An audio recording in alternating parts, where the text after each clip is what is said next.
J'arrive dans le camping de la voisine, ne vois pas quoi.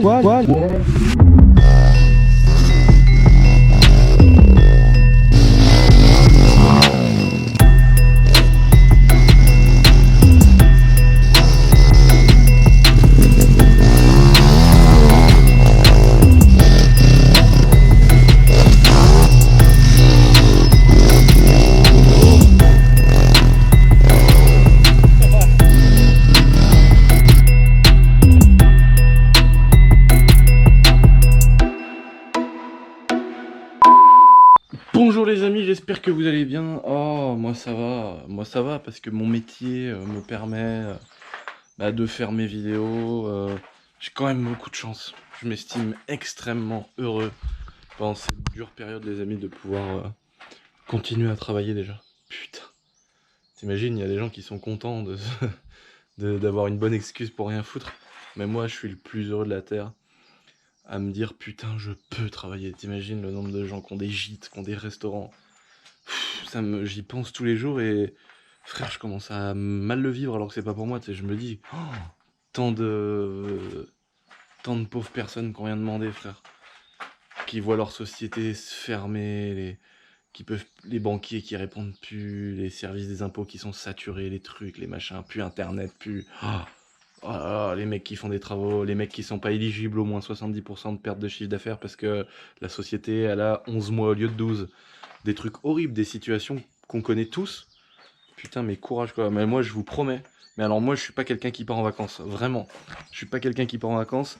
Allez, j'ai été quoi 4 fois dans ma vie en vacances. J'ai été au bord de la mer. J'étais à Las Vegas. J'étais ouais, au bord de la mer. J'étais à Barcelone. Et j'ai été une fois en Norvège. Donc, je suis pas quelqu'un qui voyage beaucoup. C'est pas que ça, j'ai pas envie.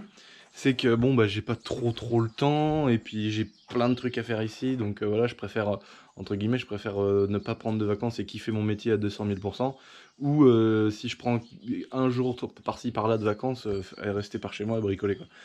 Et là j'espère que vous ferez tous de même les amis. C'est que dès que c'est fini cette histoire de confinement, putain faut qu'on aille redresser la pente quoi. Putain, au lieu d'aller dépenser son fric je sais pas où pour aller en vacances ou dans des trucs bidons, aller dans les trucs de campagne, aller dans les gîtes. Il y a des gîtes 5 étoiles avec des jacuzzis et des piscines dans la campagne, frère. Allez visiter les châteaux, aller dans les restaurants du coin. Dans les villes, bon, il y a les gens de la ville, tu vois, mais le pire, c'est ceux qui sont un peu éloignés. Les petits maraîchers, n'allez plus au supermarché à la fin du confinement. Faites les marchés, allez acheter chez le traiteur, allez acheter chez le maraîcher, chez le pommier, frère, je sais pas. Mais je pense que c'est en faisant ce genre de choses qu'on sauvera des vies, qu'on sauvera des sociétés, qu'on sauvera des gens du stress et du suicide, frère. Mais j'ai des mots hyper violents, mais je vous promets que c'est vrai. Et moi, franchement, dès que c'est fini, je me prends là les petites vacances de 3 4 jours. Je vais aller à Oradour-sur-Glane, je vais aller au Mont-Saint-Michel, je vais aller vers Clermont-Ferrand, je vais aller cet été, je vais aller enfin cet été si on peut sortir. Désolé d'être pessimiste, mais voilà, je me vois bien aller dans un petit camping, aller chercher. Moi, j'ai déjà fait, j'étais à Clermont-Ferrand, j'étais à la ferme Gaec de l'Oiseau, je crois que ça s'appelait. C'était incroyable. Visite gratuite. Alors après, bah, t'achètes du fromage, du saucisson, des yaourts à boire. C'est génial, tu kiffes, mec. Et ça, c'est les meilleures vacances que j'ai même passées, quoi. Putain, Clermont-Ferrand, dans la montagne, tu prends une petite bécane, tu te balades, une petite moto qui fait pas de bruit, c'est genre une van ou une 125 4 temps. Bon, la van c'est vraiment très classe, c'est mieux pris qu'une petite moto avec un kit déco de gay, un peu comme ça. Et, euh, et ouais, tu vas te taper un délire. Tu vas te taper un délire, frère, dans la montagne. Tu vas chez le fermier acheter ton saucisson et ton fromage. Tu rentres le soir au camping. Moi, c'est ce que j'ai fait.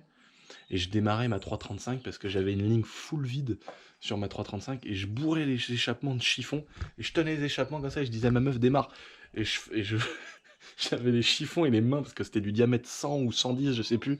Les sorties de ma 335 Performance, là, qui avait les LED sur le volant. Je sais pas si vous vous souvenez. Et je foutais les poings dans les pots d'échappement avec les chiffons. Et elle démarrait pour pas que ça fasse de bruit dans le camping, pour pas que tout le monde m'insulte. Et j'avais une putain de Quechua, frère. Et je passais les meilleures vacances de ma vie. Et bon, en même temps, on n'avait pas le choix, tu vois, à cette époque-là. À cette époque-là, on pouvait pas aller à l'hôtel, on pouvait pas dépenser 300 balles dans la semaine, tu vois. Les vacances, c'était, ouais, on partait avec 200-300 euros, un plein, deux pleins, tu vois, de quoi faire l'aller, de quoi faire le retour. Et mec, on kiffait, tu vois ce que je veux dire? Et je veux pas changer, hein. Aujourd'hui, je pourrais faire le riche, tu sais, puis me prendre une nuit d'hôtel dans un truc de fou, tu sais, mais ça sert à quoi, frère, de dépenser 800 euros dans une nuit d'hôtel juste pour faire 3 posts Instagram? Ça sert à rien, mec, c'est de la pignole. C'est comme le mec qui prend une photo où il a, tu sais, il a sa Rolex au volant de sa Ferrari. C'est nul. Si t'achètes la Ferrari et la Rolex pour faire ça, c'est nul, quoi. Il faut avoir d'autres intérêts dans la vie, tu vois. Moi, c'est pour ça que je suis pas dans ce délire-là. Alors là, vous allez dire, oui, vous avez mais t'as une Ferrari, et puis t'as des montres aussi, machin. Mais j'ai une Ferrari, frère, mais j'ai pas une 458, tu vois. La vraie voiture de branleur, la voiture du mec qui veut montrer qu'il est riche, c'est la 458. Et la 458, tu te dis que ça coûte moins cher qu'une Testarossa. Un gîte, frère, c'est pas très cher. Et puis de manger dans des petits restaurants locaux, tout ça, ça va permettre de... Si on fait tout ça, ça va permettre de redresser la pente de certains qui ont pris cher, quoi. Voilà, c'était 6 minutes longues, mais je pense qu'elles étaient importantes.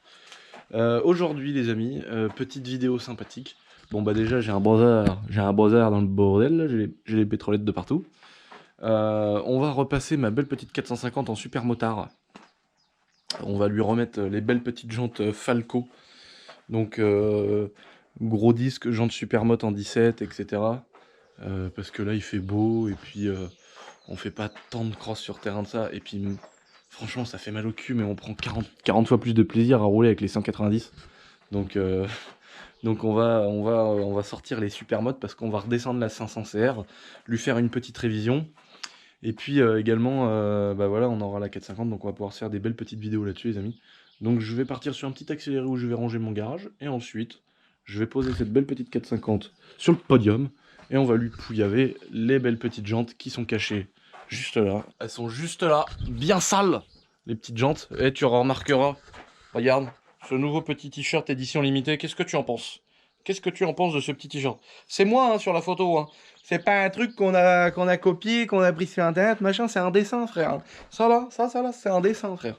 Et si tu regardes bien, c'est ma gueule avec ma capette. Donc voilà, j'ai changé, je me suis dit, tiens, ça pourrait être une bonne idée de faire des petites manches noires. Là, on est sur un t-shirt haut de gamme en 190 grammes de coton. Donc on est vraiment sur une qualité, franchement, elle est là, la qualitoche.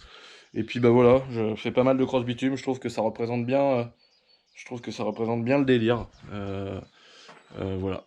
À savoir que c'est le seul de tous mes t-shirts que je vends sur internet où il faut reconnaître qu'il taille petit. D'habitude, je mets du L, et là je suis obligé de mettre du XL. Sinon, le L, il est vraiment serré, quoi. Donc, si vous faites du M, prenez du L. Si vous faites du S, prenez du M. On va pas tous les faire, mais vous avez compris. Et il n'y en a pas beaucoup non plus. Donc, il est disponible. Vous pouvez soit faire une pause sur cette vidéo, ce que je comprendrais, parce qu'en général, la dernière fois, il y a eu 10 000 connexions sur le site internet, et le serveur, il apparaît chinois, on a dû le relancer 4 ou 5 fois. Et puis, bah, la rupture de stock, elle était là en 14 minutes, sur la BMW qui fumait TDS Challenge, c'est vrai qu'il était joli. Et donc voilà, 14 minutes rupture de stock, donc bon, je comprendrais ceux qui feraient une pause, mais revenez après au moins, bande de charros.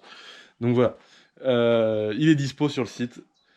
Je passe sur mon petit accéléré, les amis, sans plus attendre. Regardez-moi cette belle moto.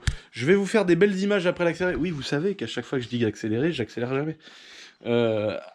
Après, je me tente. Là, j'ai un pote qui nous a fait les belles images de la M5 chez Shiftech, Michalotte, qui m'a montré comment régler un peu mon GH5, ma caméra avec mon stabilisateur. Et du coup, je suis en train de commencer à comprendre un peu la 4K et les réglages, le shuttle, tu vois un petit peu, je sais plus ce que c'est, mais c'est une molette, il m'a dit il faut mettre à 100. Voilà, donc le shuttle, je le mets à 100. Bon, le shuttle, l'ISO, tout ça, mon pote, attention, je commence à être un cadreur hors pair. Donc, donc voilà.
potes, eh bien vous avez vu, j'ai monté ma roue et je l'ai redémontée. Parce qu'en fait, quand j'ai été chercher en bas ma petite chaîne, parce que tu sais, la chaîne, vu que la couronne est quand même plus petite que celle d'origine, de cross, j'avais gardé la chaîne que j'avais coupée. Comme ça c'est ma chaîne cross, et l'autre j'en ai une plus petite que je change. Et quand j'ai été chercher dans ma petite boîte, où j'avais mis ma vieille chaîne, qu'est-ce que j'ai retrouvé? J'ai retrouvé ma vieille chaîne, et j'ai retrouvé une mini couronne. Regarde la différence. Donc l'autre on doit être sur... là on est sur du 38 dents, et l'autre on doit être sur du 53 ou... 53 ou un truc comme ça, donc là grosse différence. Mais en fait je me rappelais plus que j'avais commandé ces pièces, justement parce que la dernière fois je l'avais mis en super mode cette moto, je me disais putain c'est bien mais elle a encore trop de patates, tu vois, il n'y a pas assez d'allonge, je peux pas faire assez de vitesse de pointe, et quand tu fais du super mode c'est quand même mieux d'avoir de l'allonge, dans tous les cas ça lèvera toujours ces motos là, donc voilà. Et un gigantesque pignon de sortie de boîte de 16 dents, alors que d'origine je dois être en 13 ou en 14 là. Donc là, je vais avoir une démultiplication, mon pote. Là, si elle prend pas 200, là, elle prend 200. Là, c'est sûr qu'elle prend 200 km/h, la moto. Parce que déjà que là, en configuration d'origine, kitchen d'origine, avec la démultiplication d'origine, je sais pas ce que c'est peut-être du 13 ou 14,53. Déjà, on prend 165 km/h. Tu sais très bien, 1 mm avant le rupteur, parce que sinon le rupteur il te fait perdre de la vitesse. 1 mm avant le rupteur de 5. On est à 165 km/h compteur GPS, quoi. Pas truc, pas Snap ou je sais pas quoi, le truc qui fausse le bordel. Pas compteur 103 SP, hein, parce que sinon on est déjà à 800 avec un compteur de 103 SP là-dessus. Donc bah, je suis content, je me rappelais plus que j'avais commandé ces pièces-là. Donc bah, je vais poser ma petite couronne toute mini et mon énorme pignon de sortie de boîte. Et bah, du coup, on va pouvoir vraiment défier la 500 CR. Parce que la 500 CR, elle a une toute petite couronne, encore plus petite que celle-ci, du coup. Elle a un énorme pignon de sortie de boîte de 17 ou 18 dents, donc il est vraiment énorme. On peut vraiment même plus mettre le cache en fait sur la 500 CR ici, parce que bah, la chaîne elle est vraiment à 1 mm de toucher le carter moteur. Mais du coup je suis content parce qu'au moins je vais pouvoir voir à combien ça bombarde, donc trop cool.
Bon, voilà, on a enfin remonté la petite 450 en super mode comme vous pouvez le voir avec ses belles petites jantes.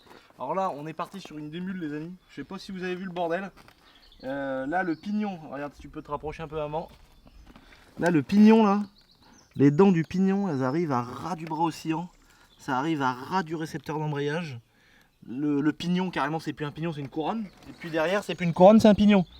Voilà la taille. Donc là, on est en démultiplication. 17,38. Donc autant te dire que là c'est fait pour prendre 400 km/h. En gros là, t'as l'impression de partir en deuxième quand tu pars en première. Vraiment, je vous promets. Bah ça fait un peu comme la 500 CR quoi. Ça fait un peu comme la 500. T'as vraiment l'impression de partir sur une vitesse qui est beaucoup plus longue. Et les rapports, on a la sensation qu'ils sont beaucoup plus longs. Donc on va vous faire un petit comparatif maintenant parce que là les deux elles sont vraiment équivalentes. Elles sont vraiment équivalentes les deux là. On a à peu près les mêmes démultiplications, à peu près les mêmes puissances. On aura à peu près la même allonge, donc là ça vaut vraiment la diff, je pense, à faire entre le 500 et le 450. 500 2 temps, 450 4 temps. Et cette petite 500 CR, bon bah là, la 450 on a fait la révision, on a changé le kitchen pour réadapter la démultiplication, tout le bordel. Cette petite 500 CR, faut qu'on lui fasse une bougie, parce que malgré le réglage, on a quand même canne une bougie. Donc on va lui faire une petite bougie, une petite vidange, parce que vous savez qu'elle passe plus de temps dans ma petite salle de muscu pour mon plus grand plaisir à la regarder, hein, ça c'est clair. Et voilà, on a un beau petit réglage carbu qui est parfait normalement. Voilà, après c'est quand même un vieux carbu, donc je me demande si je vais pas passer sur un carbu de 49 pour avoir des réglages peut-être plus précis. Je suis pas un ouf encore une fois dans les réglages, mais sur des moteurs comme ça, qui sont pas très durs à régler, c'est pas comme une 103 Polini, frère, tu connais mon grand problème. D'ailleurs vous inquiétez pas, on a trouvé la solution, bientôt quelqu'un va s'en occuper. Quelqu'un qui connaît ça, qui a l'habitude, il va s'en occuper. Mais en tout cas pour un réglage carbu comme ça, peut-être que je vais partir sur un 9 pour avoir un truc vraiment plus précis, tu vois, qu'on puisse vraiment ouvrir un peu l'air là, sans faire des trous dans ce piston et sans qu'il y ait du gasoil qui dégueule par l'échappement non plus, tu vois ce que je veux dire. Donc voilà les amis, c'est parti pour un petit essai vite fait.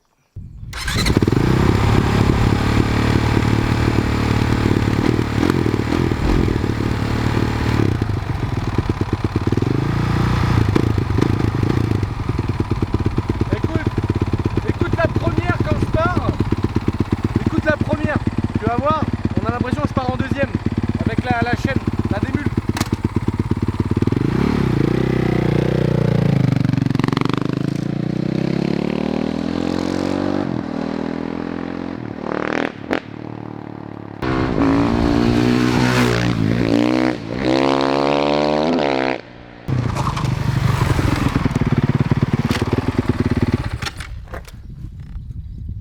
Ça va aller vite, hein, je pense.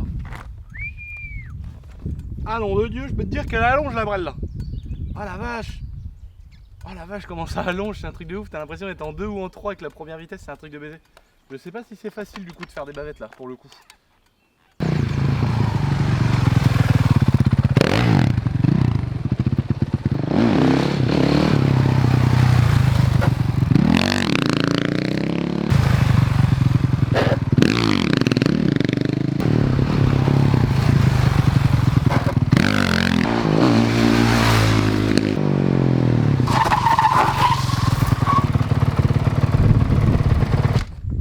Ah!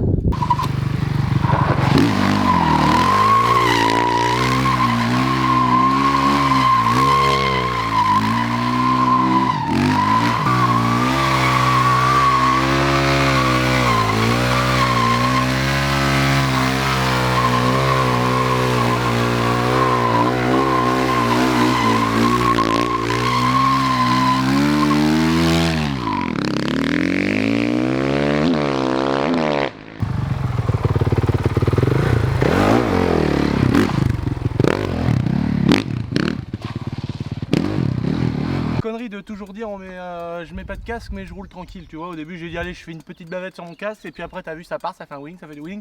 Et c'est pas bien de faire ça, tu vois Lucien, hein, sans déconner. Donc ne refaites pas ça surtout. Quand on part en disant ouais j'y vais tranquille, à chaque fois ça part en couille, ça part en truc bizarre, machin.